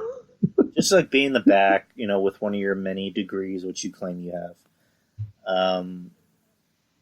Again, I think it's good that they're keeping a lot of their top guys, their quote unquote top guys, out of the main event spot, because they could have easily put Kenny Omega as the top guy, but they haven't. They've been kind of making him lose a lot. So, but other than that, there's nothing that appeals to me. Say AEW, and then you turn on AEW this week. You have Rhea Ripley and Shayna Baszler just tearing the house down. You got I almost called him Michael Cole, Adam Cole and Finn Balor, just going out there and tearing the house down. You got Johnny Gargano coming back. It's just, what can you show me in AEW that's going to be better than this? Like, not much, really, not much. I mean, that Full Sail crowd, it's a small crowd, but they're always packed and they're always like just out there screaming their heads off. They love what they see. You go to AEW, one half of the arena is completely empty. Yep.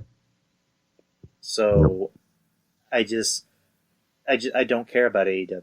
Like, and I feel bad because I tried giving NWA a chance, and I'm gonna try and get back into it. I haven't been watching the show lately. I like what I've been seeing from it. I've seen clips of it, so I'm gonna try and give NWA another chance. I've been trying to give MLW a chance, but it's kind of hard. There's so much wrestling, dude. Like, there's go ahead, man. No, exactly. There's a plethora of wrestling shows. Like, it's too much to keep track of. And of course, you get called, "Oh, you're not a real fan if you don't watch everything." It's like, that's a very narrow-minded thing to say. That if I don't watch what you're watching, or if I don't watch every wrestling promotion out there, then I'm not a real wrestling fan. Like, people have jobs, they got families, we got to, sleep, there's so many hours in the day and so many hours in the week to actually watch all this wrestling. It's too much. You was gonna say something before, because I wanted to like just harp on the honeymoon phase of AEW.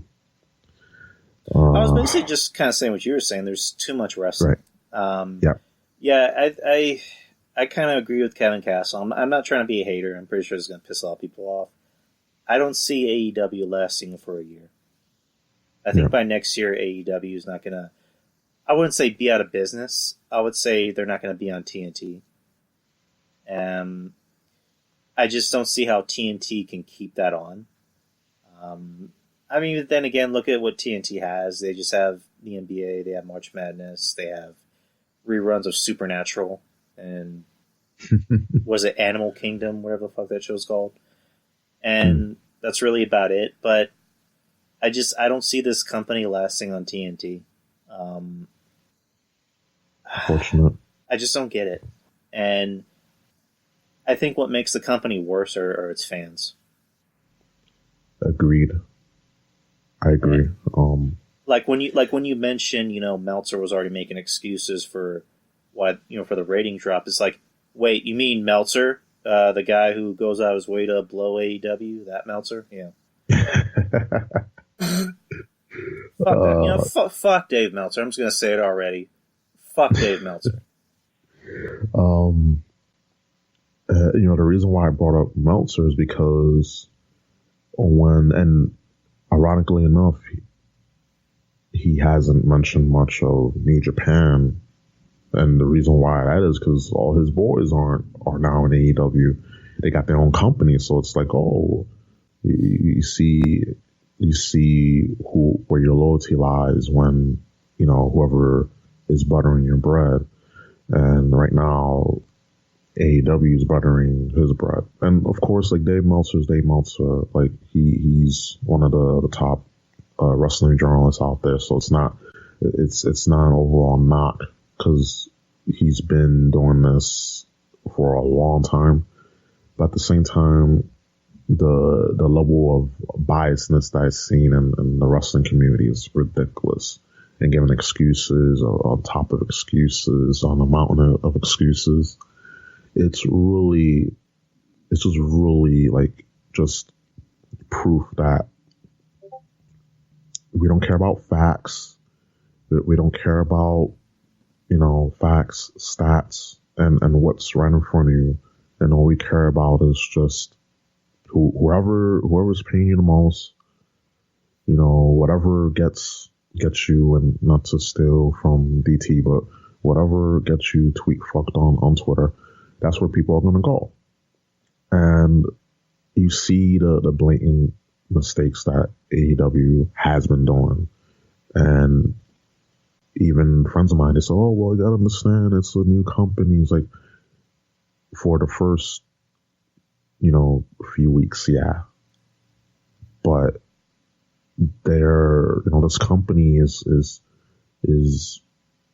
the way that they're booking, it's like, oh, we've been here for a few years rather than a few months, and that's not a good way to start things off. Like, you have all these people in here.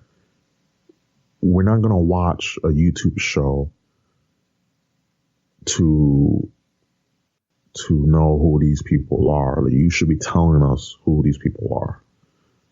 We shouldn't have to go and watch Being the Elite to know what's going on. Like, you should be having these storylines on TV where more people have access to viewing them, not on a YouTube channel.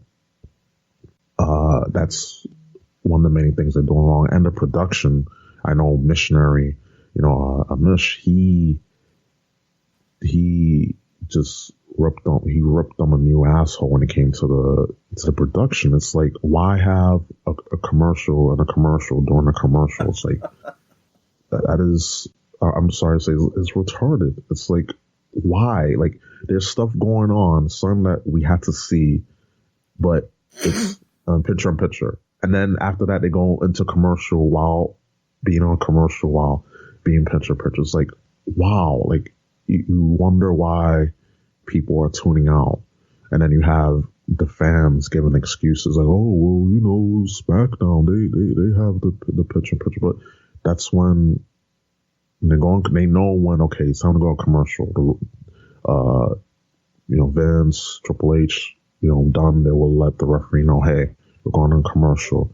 He lets the competitors know, hey guys, we're on commercial, and then they lay out and they rest for a little bit, and then when they come back, when they're back on live air, the match is, you know, still in progress and something is happening of significance. In AEW, you can have things that are happening, that are some importance, but we can't see it because it's in picture in picture.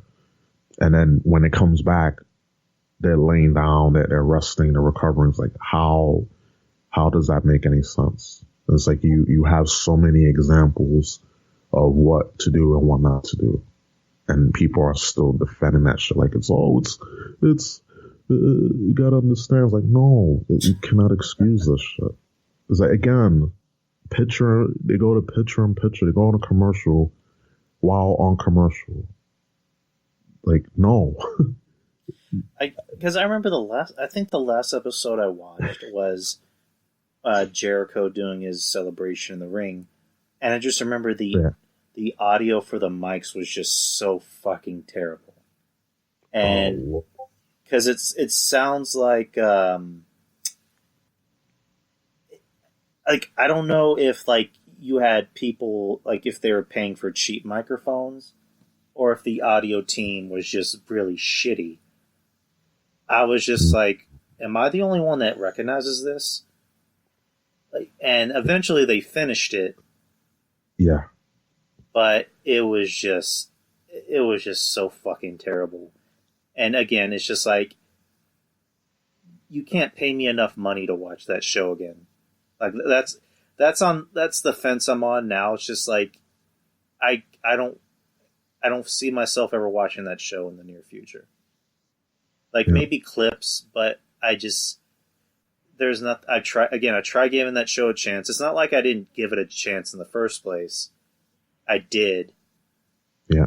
But I just, again, not being a hater, I just don't see that show lasting as long as it should. I don't see it being on the air on TNT next year.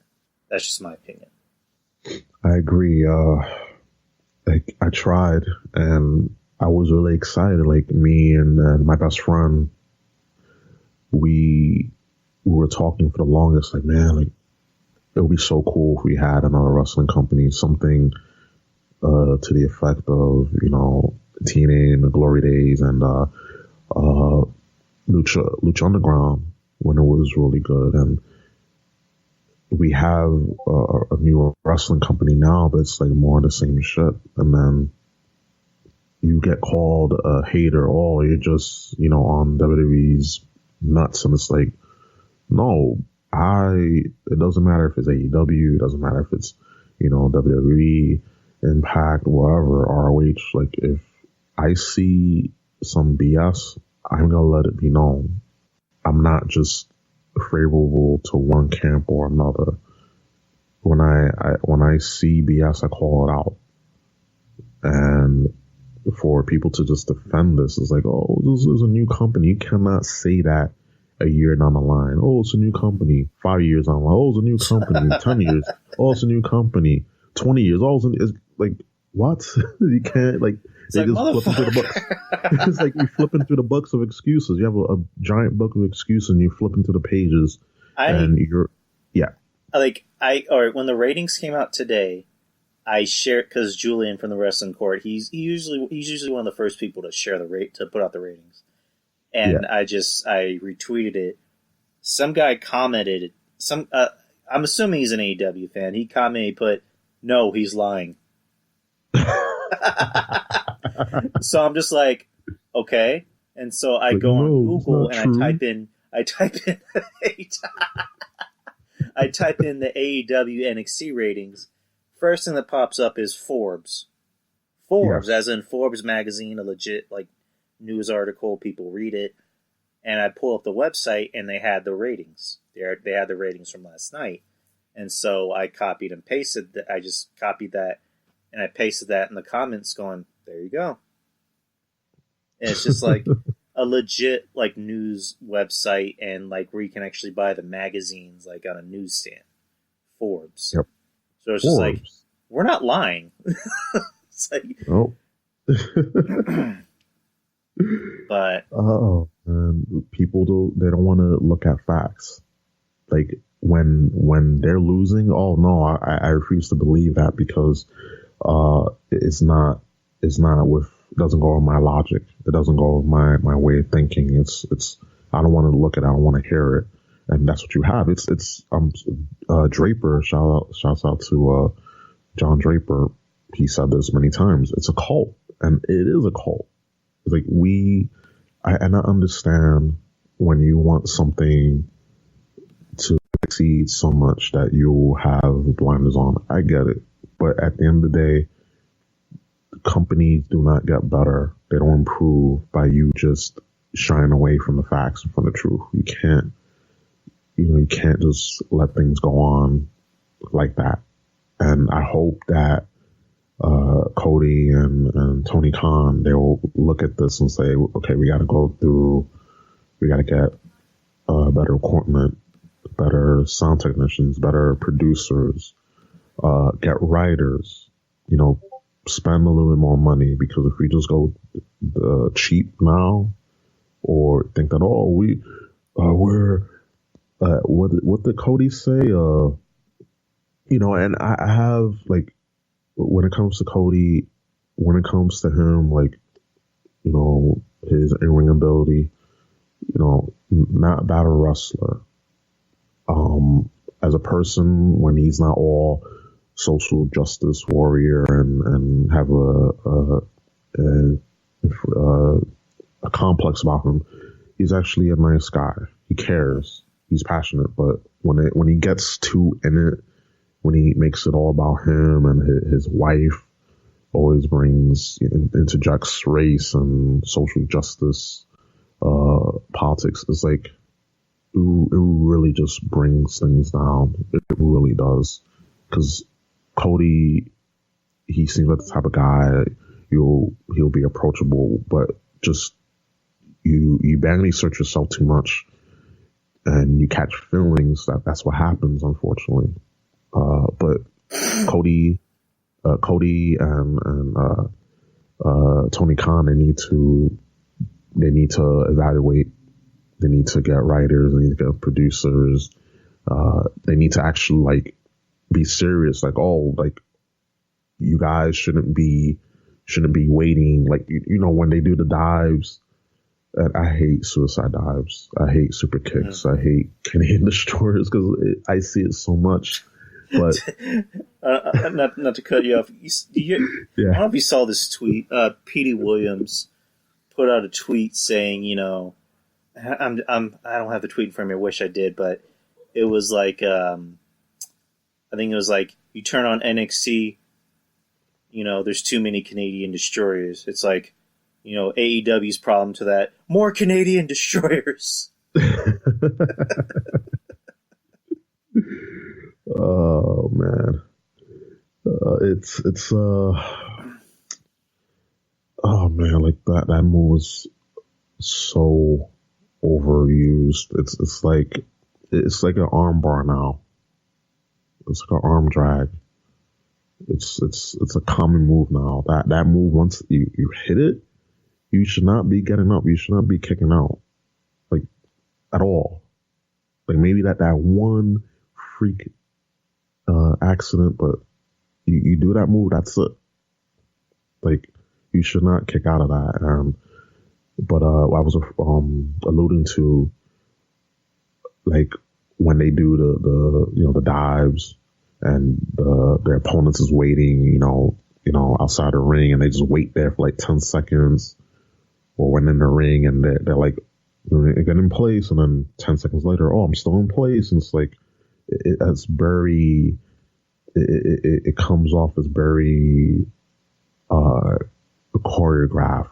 Like, yes, wrestling, there's some there's things that are choreographed, but it becomes too choreographed. And that's not a problem because it's like, oh, a bunch of friends having a wrestling show, so we can like just have my best pal, have my homie on there.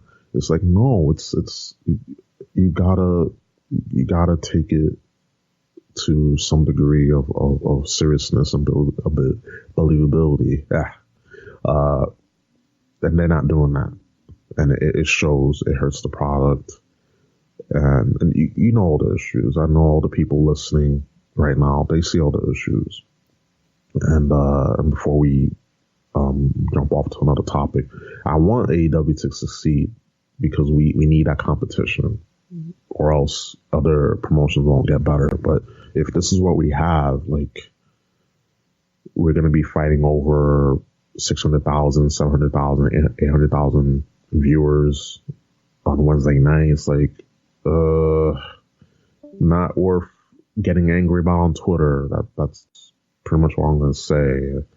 You know, you gotta get the second edition book of excuses and run through that, because something's got to change, you know? Mm-hmm.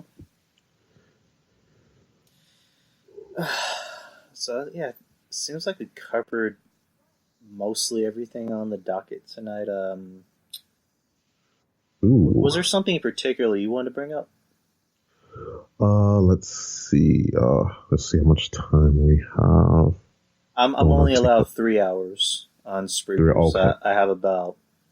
I'm at 1:40. We've been talking for an hour and 47, so we have an hour and 13. Okay.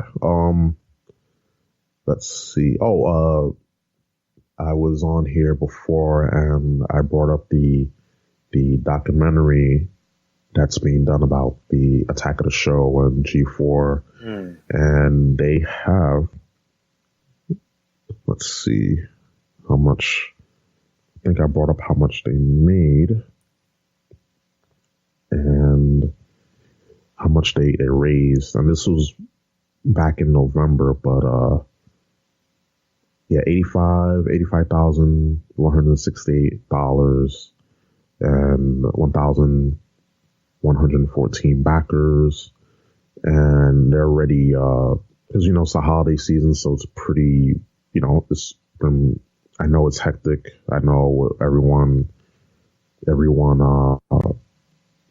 with, you know, it being a holiday season, getting the Christmas shopping done and all the hecticness of the holidays, but they've been giving out surveys, and I really can't wait for this documentary. Like, it's something that, like, I invested into because as a fan, and if it's wrestling, if it's tech, if it's, you know, comic books, anything, and you have a passion for it, you know, you put your money where your mouth is. So I'm glad that this was backed successfully, and it made more than it was than the goal. And for 2020, it's gonna be an interesting year with wrestling, with comic book movies, and now with this Kickstarter. And when the documentary, when they're gonna have a podcast for it. So when it comes out, I'll let you know. I'll slide the link to you. And when the documentary comes out, it should be available for everyone.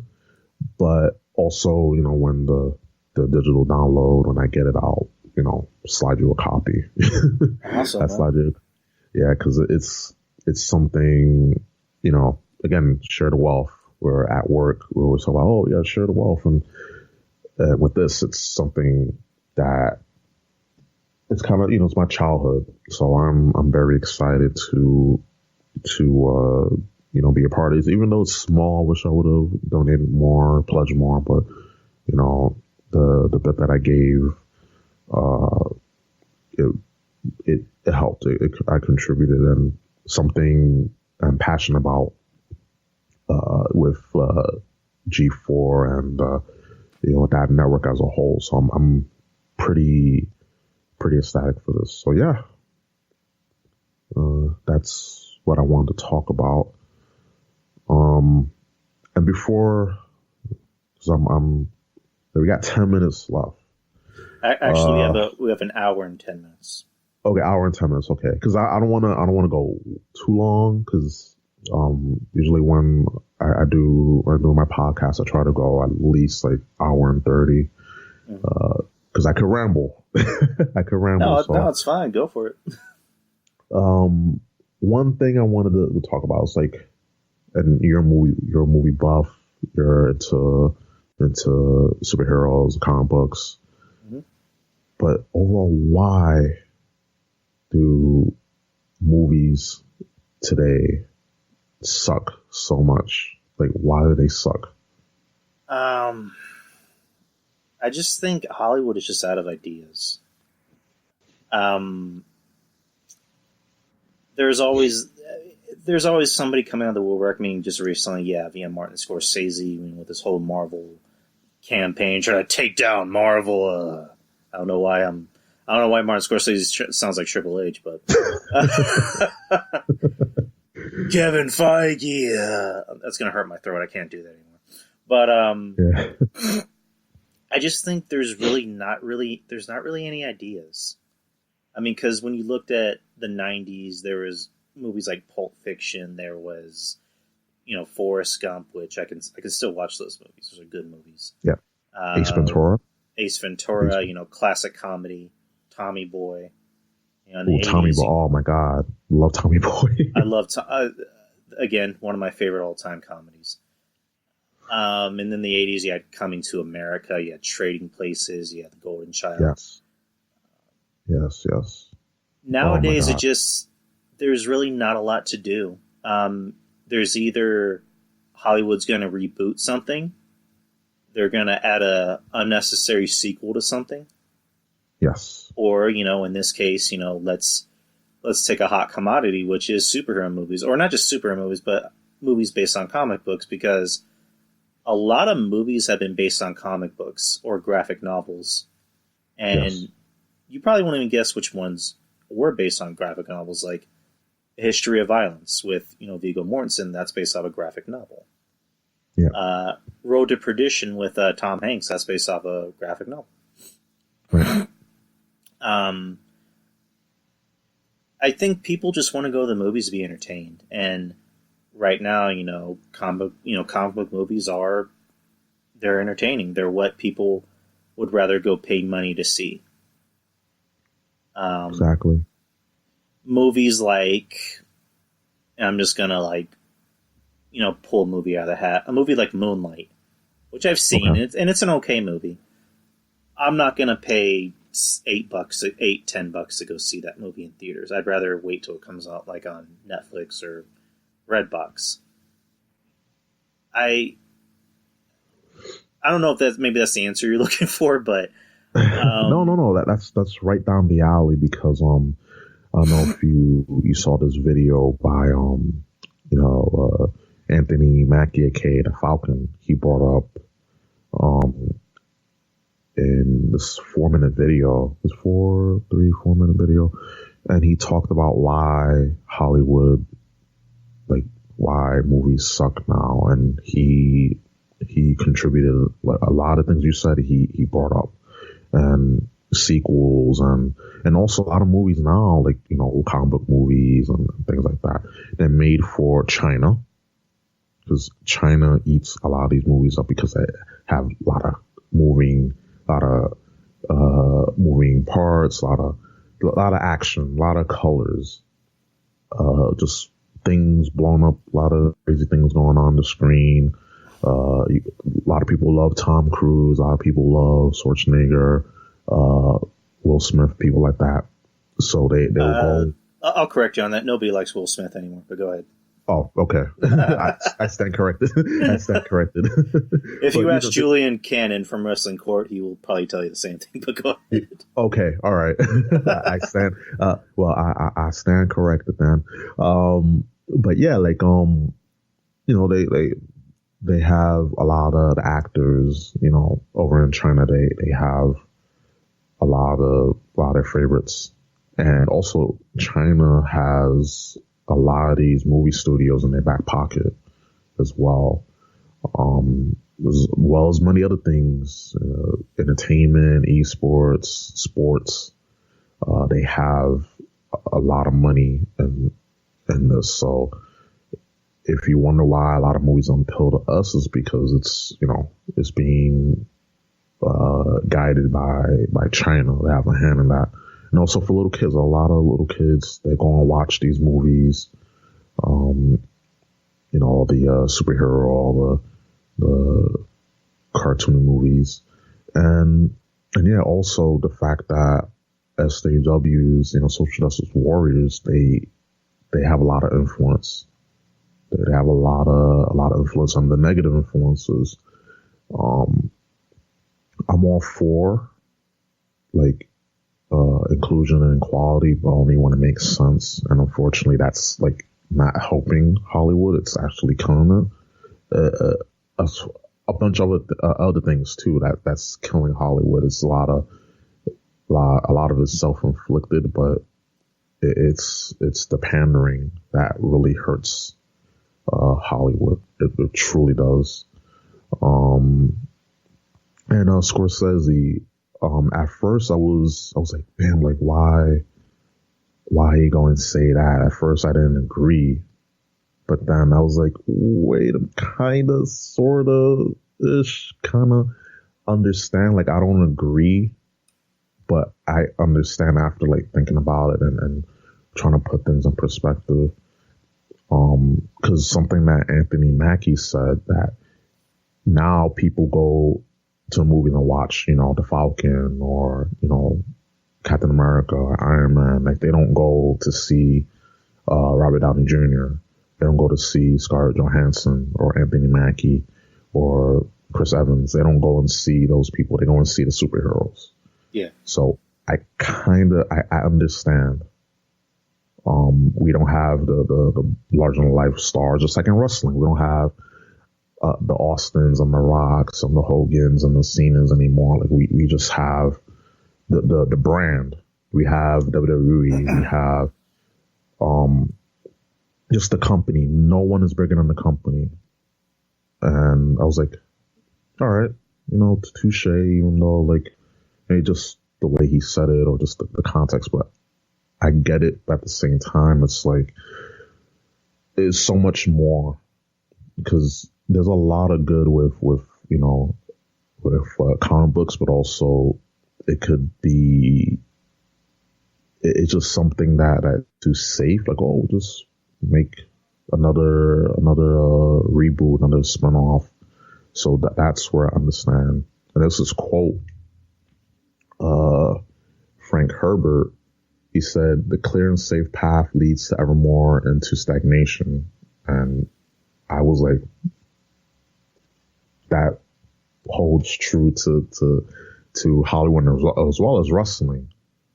A lot of stuff that we talk about in Hollywood and the entertainment industry, it could be movies, it could be with video games, just entertainment as a whole, that holds true. Everything feels stagnant. There really isn't much, even in tech, there isn't much, imagination and innovation, unfortunately. And something has to happen to where industries are forced to turn that tide and actually be innovative. But I don't know. It's I'm just gonna watch old movies. You brought up a lot of good titles. I actually playing a lot of older games. I'm playing Resident Evil 4. I brought that, was $8 at the PSN store. I've been playing a lot of old games. I've been watching a lot of old movies and TV shows because that's where it's at. A lot of new stuff, and not to be a hipster. The hipsters say, I got called one, but okay. It's oh, you're a hipster. Oh, okay. How are you a hipster? Just because you appreciate, I guess, because you appreciate the classics, that makes you a hipster. I guess, and also the beard. Oh, you're a hipster, so that person has a beard. You have a beard. You know, does that make them a hipster? Like, it's like you just put your foot. People just put their foot in their mouths a lot. It's like there's a lot of new school things I like. There's a lot of old school things I like, but just because people revert back to a lot of the older things, or I did this before I was cool, you know, doesn't make you a hipster, you know, 100% of the time. You know, to me, whatever you feel comfortable doing or watching and seeing, that's you. Same thing with wrestling. Mm-hmm. If you prefer to watch the older WWF episodes, WCW, ECW, TNA, that's fine. That's fine. You don't like the current pod, that's fine. Like, hey, that's what the network is there for. That's why you have YouTube. You have the OVHS tapes. That's what it's there for, right? Mm-hmm. So just like what you like. That's just my model. So yeah, but I think that's it. One more question, because I don't know why this just popped into my head, because you were talking about classics and we were talking about, you know, the comedies. One more question before we go. Between Coming to America, Trading Places, and The Golden Child, which one is your favorite Eddie Murphy movie from the 80s? Oh, Coming to America, hands down. Absolutely. That's not just my favorite comedy. That's one of my favorite movies. Yes. I can probably quote that movie from beginning to end. What does dumb fuck mean? Good morning. Hey, fuck you. Yes. Fuck you. Fuck you too. You'd be wise to stop using obscenities in front of these people. Who the fuck is this asshole? I warned you. Oh, Samuel Jackson. Oh, man, oh my God. Love that movie. So many good actors in one movie. Good plot. Just, it's funny. Good comedy, good plot. You know, they don't make movies like that anymore, man. Like, even Beverly Hills Cop, another, you know, trilogy, another batch of movies by Eddie Murphy. Like, I love the first Beverly Hills Cop. The second one, the first two, I love so much. The third one,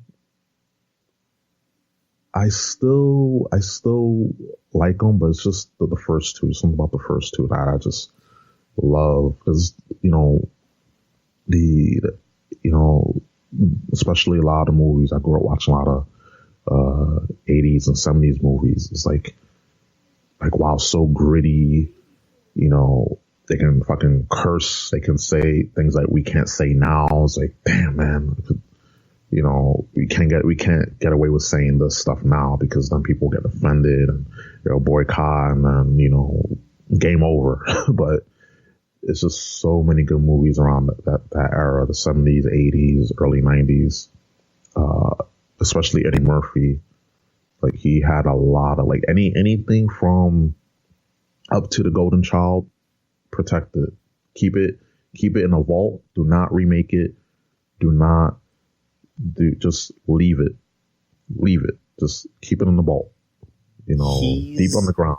He's going to host Saturday Night Live for the first time, like, in ever, this Saturday. Okay, I'm going to watch that.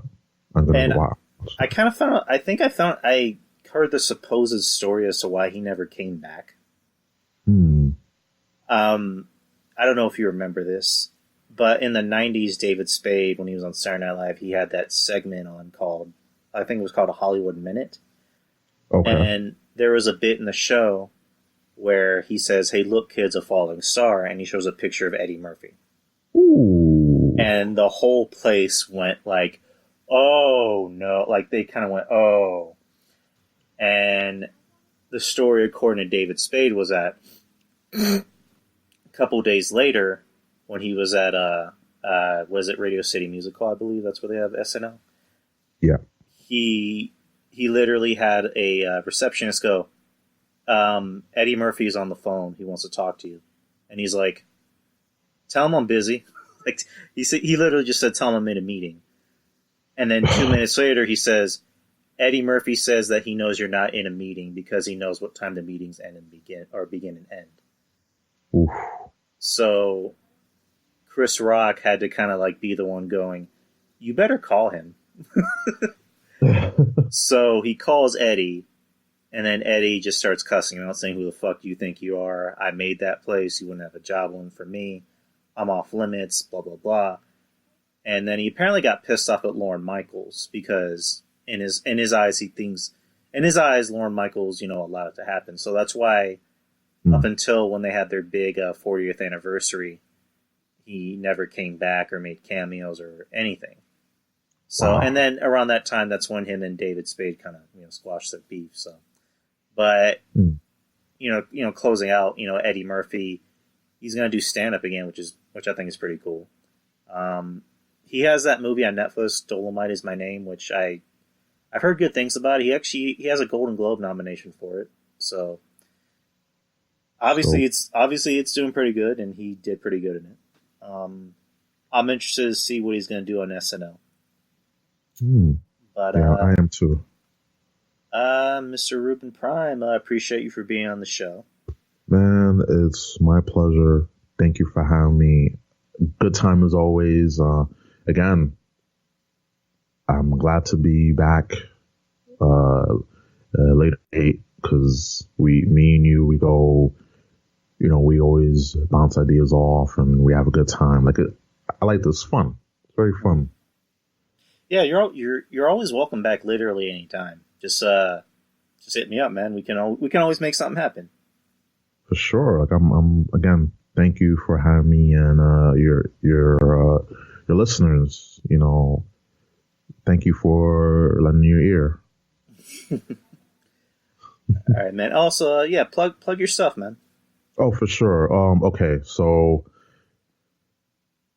as you know, I've been on a little hiatus, just, recharging the batteries, a little burnt out, real life stuff, want to hear all that, but I'm going to be back, bigger, badder, the whole Surf Bombs, but I'm going to be back, this January after after I blow out the candles. I'm going to get back into the podcasting venture because just want to take a little time. But if you want to listen to all my past stuff, just go to RubenPrimeTV.com. Again, RubenPrimeTV.com. I'm on Stitcher. I'm on Apple Podcasts, Google Podcasts, SoundCloud, Spotify, the whole nine. Twitter, follow me on Twitter at RubenPrimeTV. You can chat with me there, see some memes, see some, anything wrestling, anything meme related, movies, pop culture, check me out. And yeah, thanks for Juyari for having me on again, and I'll for sure be back on soon. Yeah. Hopefully we can have you maybe even sometime back on the beginning of the new decade. Oh, for sure. I'll you know me, I'm always down. All right, man. Pleasure. Take care, brother. All right, man.